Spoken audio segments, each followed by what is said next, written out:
When we talk about attraction, most people think of it as something external, something we do to make someone else feel drawn to us. But in reality, attraction is not about trying harder to win someone over. It's about being a person who naturally pulls others in. And that starts with one crucial shift, taking the focus off him and placing it back onto yourself.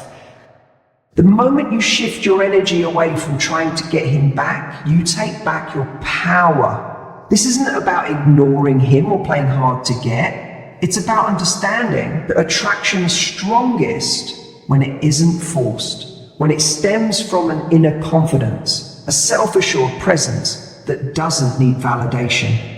The problem most people face when they try to re-attract someone is that their energy is desperate.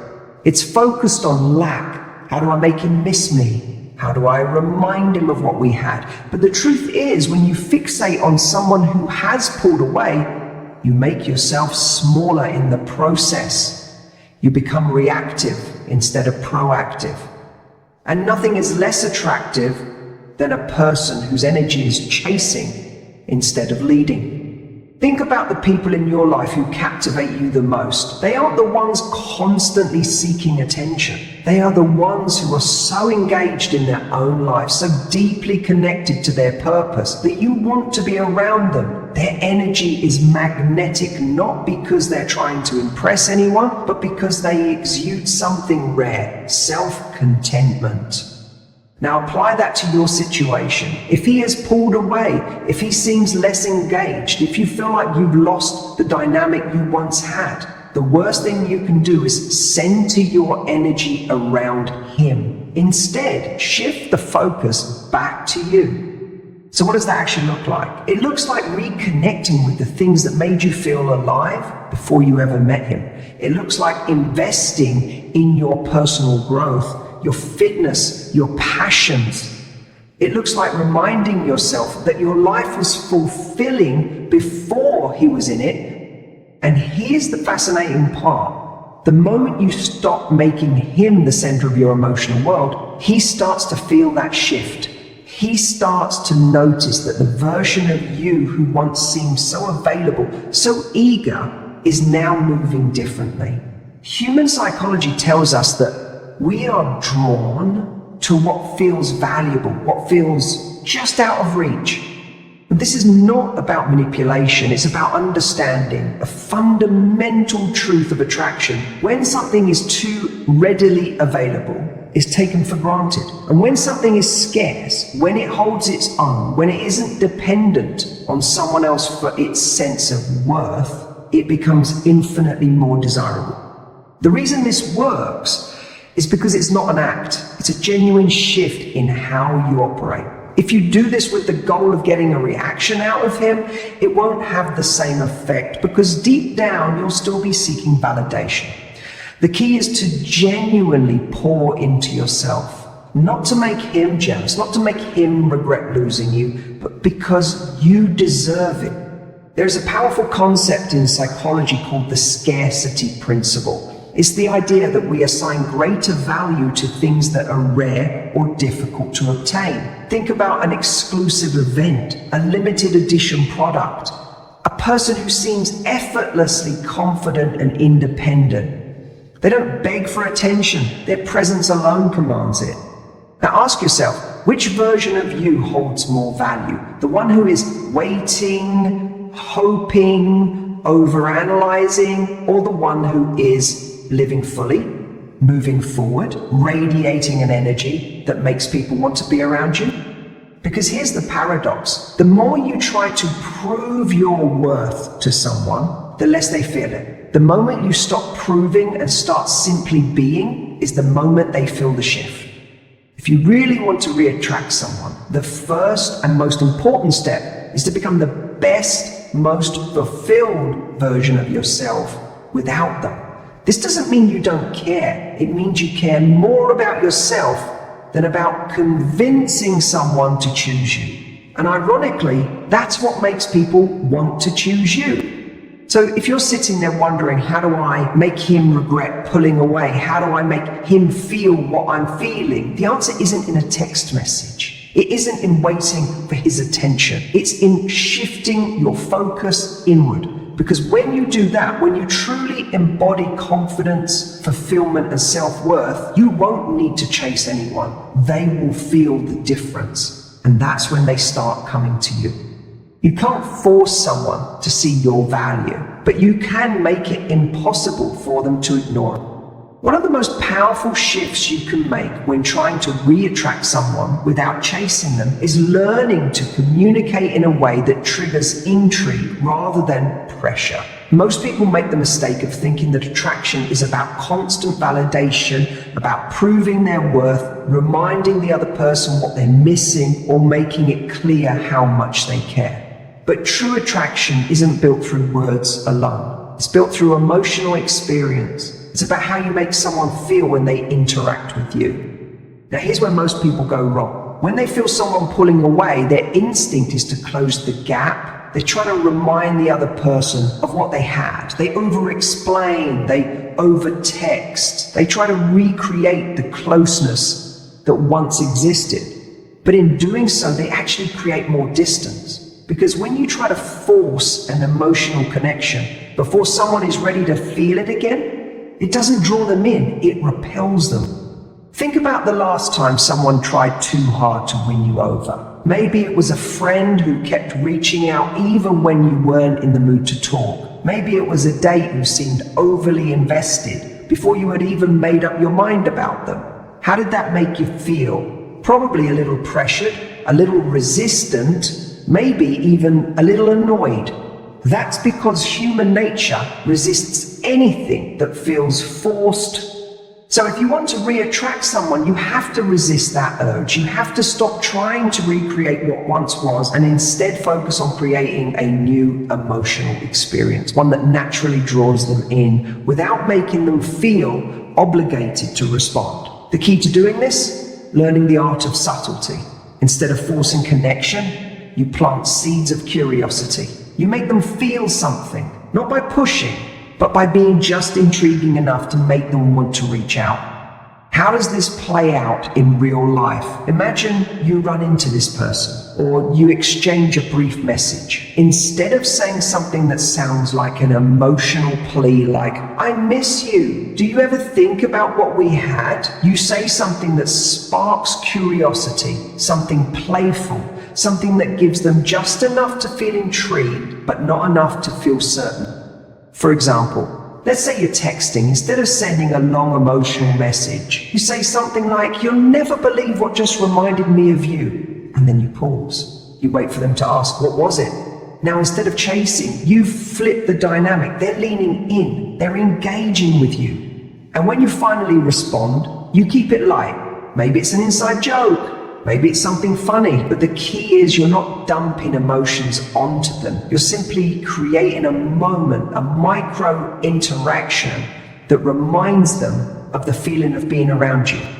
Because here's the truth, what people miss about someone isn't just their presence, it's how they made them feel. It's the way they laughed, the way they created excitement, the way they had a certain unpredictability that kept things interesting. And that's what you want to reintroduce, not through effort, but through energy. A great way to understand this is to think about movies. What makes a story compelling? It's not when everything is predictable, when all the emotions are handed to you on a silver platter. It's the tension, the build-up, the moments of curiosity that make you lean in. That's how attraction works too. If someone already knows exactly how you feel, exactly what you're thinking, and exactly where they stand with you, there's no intrigue. But if you create a little space, if you give them just enough to wonder, to question, to remember, that's when their mind starts filling in the blanks. Now, let's be clear, this isn't about playing games. It's about understanding human psychology. People value what they have to invest in. When they feel like they're earning your attention, when they feel like they're getting glimpses of something exciting, but not all at once, they naturally become more engaged. That's just how our brains are wired. And the best part, when you communicate in this way, not out of neediness, but out of confidence, you begin to enjoy the process. You stop feeling like you're anxiously waiting for a response. Instead, you start to see attraction as something you control. Because when you are no longer giving everything away, when you are no longer over-explaining or over-proving, you create space for the other person to feel that pull toward you. So if you want to re-attract him without chasing, remember this: less is more. The less pressure you put on the interaction, the more freely attraction can grow. The less you try to convince, the more they will start to wonder. And the moment someone starts wondering about you, again, that's when you've already won half the battle. Attraction isn't about proving your worth, it's about knowing your worth so deeply that you become someone worth pursuing. And when you master that, when you start leading with confidence instead of desperation, people will feel the difference and they will come to you. One of the most misunderstood aspects of attraction is the idea that you have to do something to make someone want you again. People think they have to send the perfect text, wear the perfect outfit, or create the perfect scenario to spark desire. But real attraction, the kind that lasts, doesn't come from external actions alone. It comes from energy, from how you carry yourself, from the subtle shifts in your presence that make someone look at you differently without even realizing why. And here's the paradox: the more you try to re-attract someone by proving yourself to them, the more they take you for granted. The moment someone senses that you're seeking their approval or waiting on their response, they unconsciously categorize you as someone who is chasing them rather than someone they should be pursuing. This is where most people get stuck. They think that if they just put in more effort, if they just show their value, the other person will wake up and realize what they lost. But that's not how attraction works. Attraction isn't created through effort. It's created through space. It's created through the moments when someone realizes they are missing you. Not because you told them to, but because you became someone worth missing. This is why the key to re-attracting someone without chasing is to shift your focus away from them entirely. Instead of trying to pull them back into your orbit, you make your orbit so strong, so vibrant, and so compelling that they start gravitating toward you. Think about it like this: people are drawn to energy, not just physical energy, but emotional energy. The kind that comes from passion, confidence, and a deep sense of self-worth. When you are fixated on someone who isn't giving you what you deserve, you are leaking that energy. You are investing it into thoughts, worries, and anxieties about how to get their attention, rather than into the things that actually make you magnetic. But the moment you shift, the moment you redirect that energy into yourself, everything changes. Now let's break this down practically. What does it mean to redirect your energy? It means pouring your attention into areas of your life that make you glow. Your passions, your personal growth, your friendships, your health, your purpose. It means becoming so engaged in your own world that you stop feeling the need to check if they are watching. Because here's what happens when you do this. You stop operating from a place of lack and start operating from a place of abundance. You go from being someone who is waiting on someone else's validation to being someone who is already fulfilled. And people feel that. They sense when you are radiating confidence rather than seeking reassurance. And this is where the real magic happens. When someone sees that you are thriving without them, it forces them to reconsider their perception of you. Because the version of you they had in their mind, the one who is seeking their attention, is no longer the version of you that exists. Now they are confronted with something unexpected, intrigue. Why? Because humans are naturally wired to desire what feels just out of reach. The moment you become less available, less focused on them, and more focused on your life, you create scarcity. And scarcity is powerful. It makes people reassess what they once took for granted. This is why the most attractive people aren't necessarily the ones who are the most physically perfect or the most available. They are the ones who exude a sense of independence, excitement, and purpose. They are the ones who make you feel like if you don't act fast, you might just lose them to something greater. And this is the exact energy you want to embody.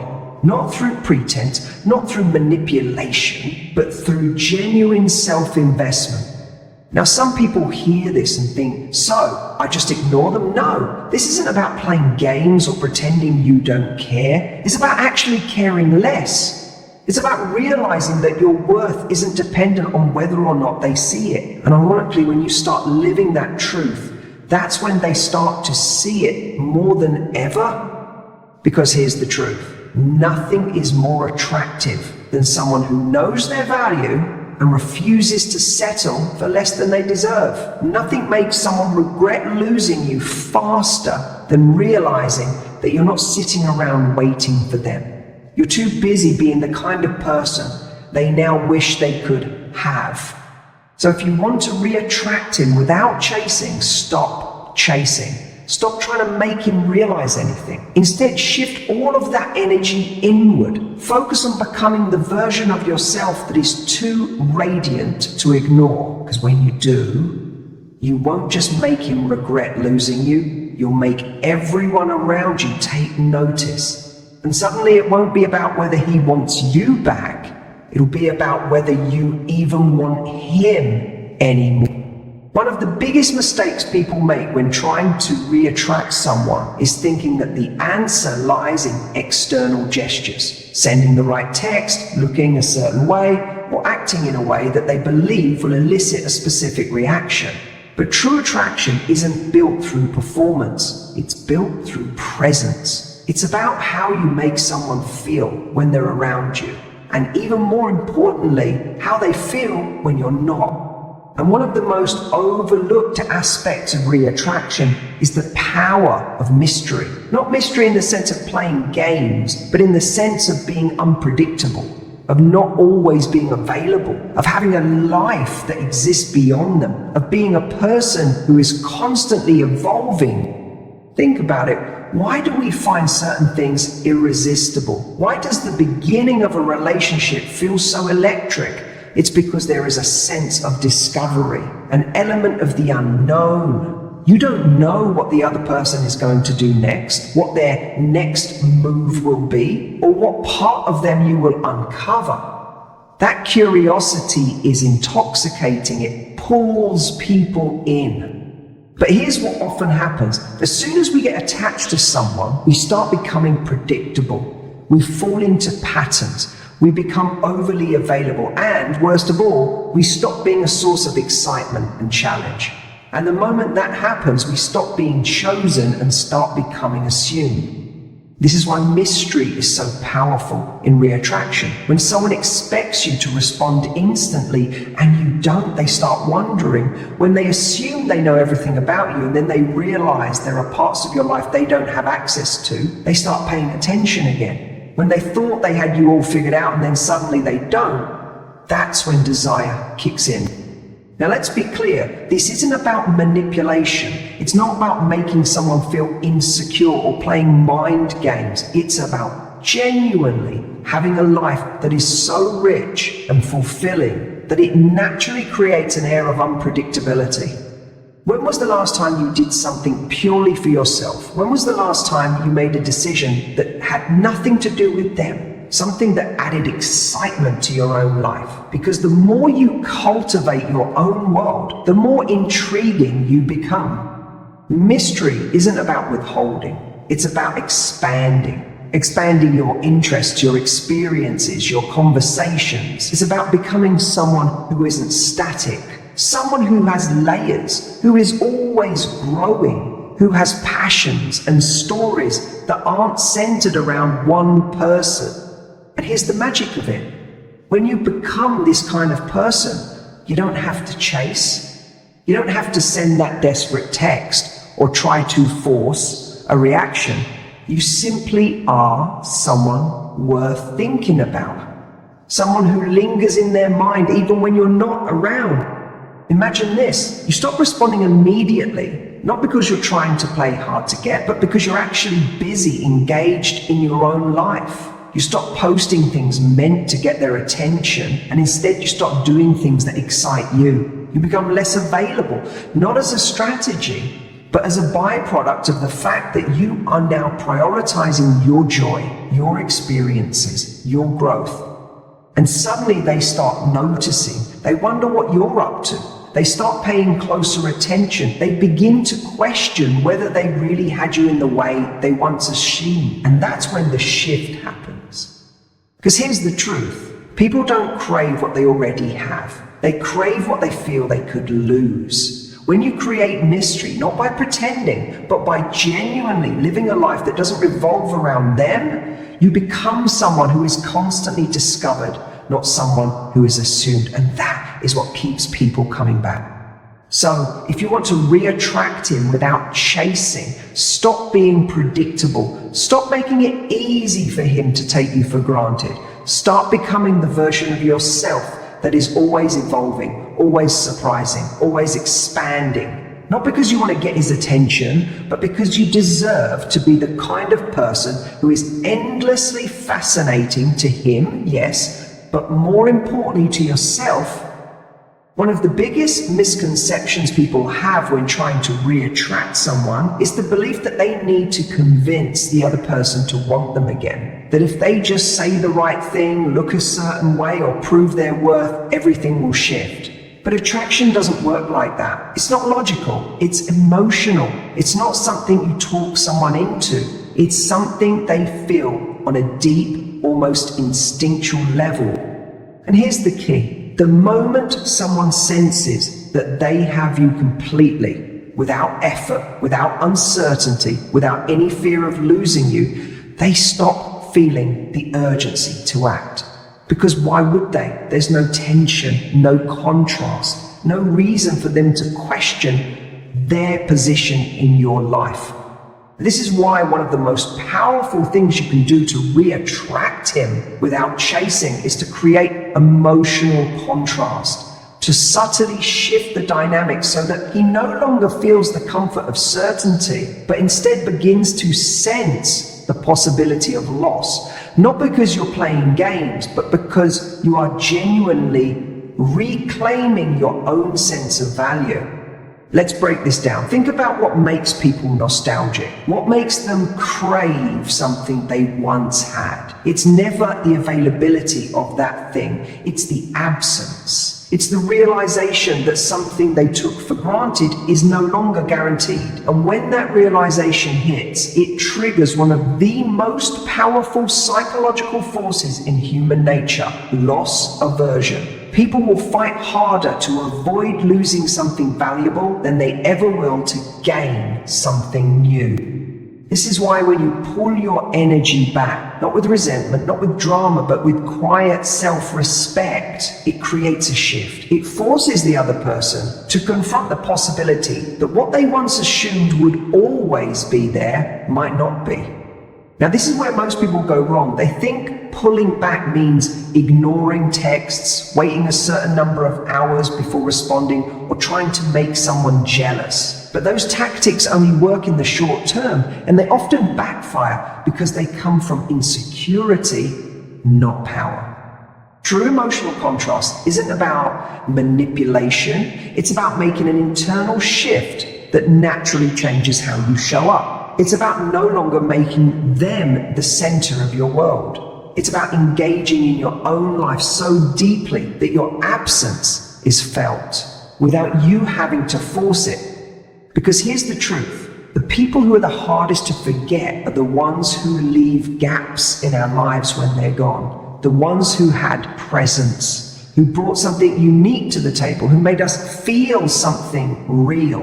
And if you want to re-attract him, your goal isn't to remind him of your worth, it's to make him feel the contrast between having you fully engaged in his life and what it's like without that energy. So how do you do that? You start by changing your default response patterns. If you've been over-explaining, justifying, or seeking validation, stop. If you've been available at the drop of a hat, pause. if you've been bending over backward to accommodate his needs while ignoring your own, shift. Not to punish him, not to make him chase, but to rebalance the equation. Because when you stop over-giving, stop over-explaining, stop proving yourself, something powerful happens. Space is created, and in that space, he starts to wonder, he starts to reflect, he starts to feel the shift. And that feeling is what makes someone reevaluate, what makes them second guess their decisions, what makes them start to miss what they once had. The key here is consistency. You can't do this for a day or two and expect a transformation. You have to truly embody it. You have to live in a way that shows, not tells, but shows that your world does not revolve around whether or not he is paying attention. And here's the paradox. The less you try to make someone feel your worth, the more they start to recognize it. The less you chase, the more they lean in. The less predictable you are, the more interesting you become. So if you want to re-attract him without chasing, shift the balance. Let him feel your absence in a way that makes him realize your presence was never something to take for granted. And in that realization, you become not someone he once had, but someone he now wants again.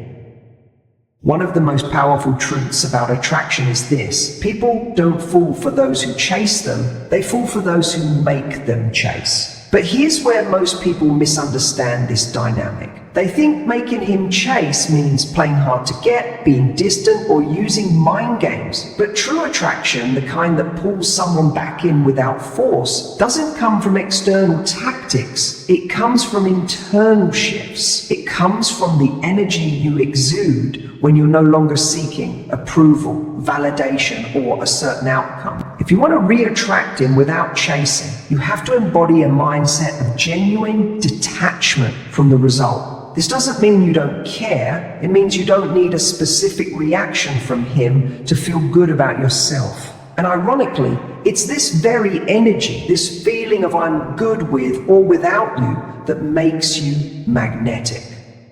Think about it. We are naturally drawn to what feels valuable, and what determines value? Scarcity. Not in a fake manipulative way, but in the sense that something is not easily replaced. When someone senses that you are emotionally dependent on them, that you are waiting for them to validate your worth, they subconsciously register that as low value, because something that needs to be chosen is never as desirable as something that is chosen free. Now let's get practical. How do you shift into this mindset of true emotional independence? You do it by prioritizing yourself, not as a strategy, but as a lifestyle. You stop waiting for someone to notice you and start making yourself impossible to ignore. You stop trying to prove your worth and start living in a way that shows you already know it. The key to this is momentum. When we're fixated on someone, when we're waiting for a text, when we're analyzing their every move, what we're really doing is standing still. We're placing our emotional energy on hold, waiting for them to make a move before we decide how to feel. But this is the fastest way to lose attraction, because nothing is more unappealing than someone who has put their life on pause for another person. Instead of pausing, create forward motion. Fill your days with things that light you up. Engage in conversations that have nothing to do with him. Make plans that excite you. Not to make him jealous, not to prove a point, but because you deserve a life that is full, whether he is in it or not. And here's what happens when you do this. When you shift your energy away from him and toward your own growth, he feels it. He may not be able to articulate it, but on a gut level, he will sense that something is different. That the person who once gave him all their attention, who once made him feel like the center of their world, is now operating on a different frequency. And that feeling, the feeling that he no longer has guaranteed access to you, is what makes him start to pay attention. But here's the real beauty of this approach. The moment you stop needing him to notice, the moment you stop waiting for him to see your worth, you become free. You are no longer trapped in the exhausting cycle of seeking validation. And in that freedom, you gain something even more valuable than his attraction. You gain yourself. So if you take away one thing from this, let it be this. You don't win by making him regret losing you. You win by becoming so fulfilled, so engaged in your own life, that whether he comes back or not becomes irrelevant. And ironically, that's the very energy that makes him want to be part of your world again.